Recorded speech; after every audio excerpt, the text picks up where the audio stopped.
Assalamualaikum warahmatullahi wabarakatuh. Halo teman-teman semua, perkenalkan nama saya Asmaul Saadah dengan NIM akhir 230. Mata kuliah mikrokonseling kelas 6D. Di sini saya akan menjelaskan mengenai teknik merencanakan tindakan dalam konseling. Teknik merencanakan tindakan dalam konseling sendiri membicarakan kepada klien hal-hal apa yang akan menjadi program atau aksi nyata dari hasil konseling. Teknik merencanakan tindakan tersebut digunakan menjelang akhir sesi konseling untuk membantu agar klien dapat membuat rencana tindakan perubahan yang produktif untuk kemajuan klien. Selanjutnya, teknik reassurance. Teknik ini merupakan listening response atau respon yang diungkapkan oleh konselor pada saat klien berbicara atau bercerita. Ada 3 jenis dukungan yang meyakinkan yang kemungkinan diberikan kepada konseli, yaitu yang pertama, prediction reassurance. Itu penguatan prediksi.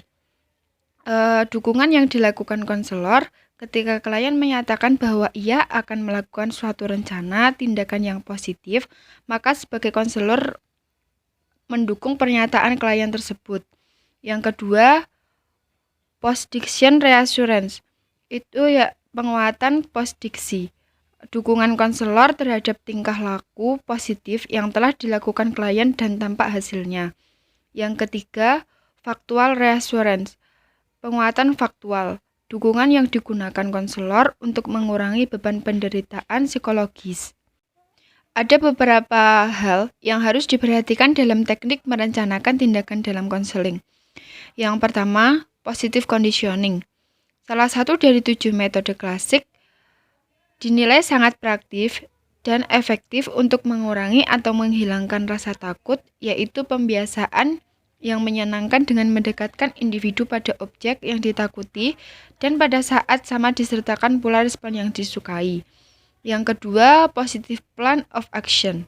Rencana aksi positif. Rencana aksi terkait dengan terapi. Rencana aksi ini merujuk pada perkembangan rencana tindakan konselor bersama konseli dan demi kepentingan konseli, menunjukkan tahap keberhasilan atau hasil-hasil dari langkah-langkah konseling. Yang ketiga, positive regard, penghargaan positif. Sikap dasar konselor yang menghormati konseli sebagai pribadi atau penghormatan terhadap perasaan dan pengalaman konseli, atau bisa juga rasa hangat terhadap konseli sebagai makhluk. Selanjutnya, prosedur dalam konseling. Prosedur adalah suatu proses atau langkah-langkah yang harus ditempuh dalam suatu kegiatan. Prosedur konseling yang akan ditempuh yaitu 1. Menentukan masalah, yang kedua, pengumpulan data, yang ketiga, analisis data, keempat, diagnosis, kelima, prognosis, yang keenam, terapi, yang ketujuh, evaluasi atau follow up. Selanjutnya ada persiapan konseling. Pada tahap ini ada 3 hal yang harus dilakukan oleh seorang konselor untuk memulai proses konseling, yaitu yang pertama, kesiapan untuk konseling. Kesiapan konseling ditujukan kepada konselor maupun kliennya. Setiap aktivitas yang berproses akan memerlukan persiapan yang matang. Untuk dapat melakukan konseling secara efektif dan agar konseling berhasil dan berdaya guna, maka konselor harus melakukan persiapan. Begitu juga klien harus siap mengikuti konseling agar dapat berpartisipasi aktif sesuai tuntutan konselor. Yang kedua, riwayat kasus. Riwayat kasus adalah suatu kumpulan fakta yang sistematis tentang kehidupan klien sekarang dan masa lalu. Secara sederhana, riwayat kasus biasa dikatakan melakukan identifikasi terhadap masalah-masalah yang dialami klien. Yang ketiga, evaluasi psikodiagnostik. Dalam bidang medis, diagnosis diartikan sebagai suatu proses memeriksa gejala, memperkirakan sebab-sebab, mengadakan observasi, menempatkan gejala dalam kategori, dan memperkirakan usaha-usaha penyembuhannya.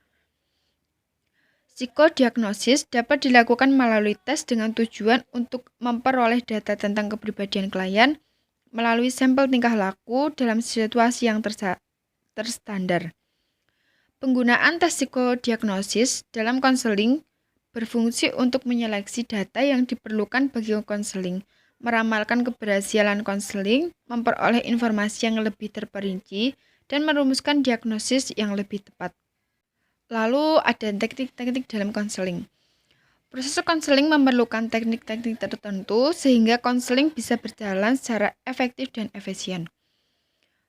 Teknik-teknik dalam konseling ada teknik rapot, perilaku attending, teknik strukturing, empati, refleksi perasaan, teknik eksplorasi, teknik paraphrasing, teknik bertanya, dorongan minimal, interpretasi, teknik mengarahkan, teknik menyimpulkan sementara, teknik-teknik memimpin, teknik fokus, teknik konfrontasi, menjernihkan, memudahkan, mengambil inisiatif, dan lain-lain. Jadi begini Bu, saya itu seringkali di body shaming oleh teman-teman desa saya.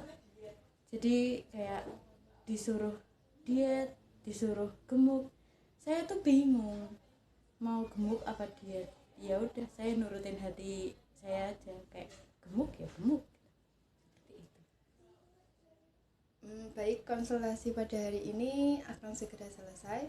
Lalu apa yang akan Anda lakukan untuk kedepannya? Langkah saya untuk kedepannya yaitu kayak hidup sehat, sering berolahraga, makan makanan bergizi, seperti itu. Baik, saya akan mendukung langkah terbaik Anda. Saya yakin Anda bisa untuk melakukan hal tersebut. Baik, terima kasih Bu.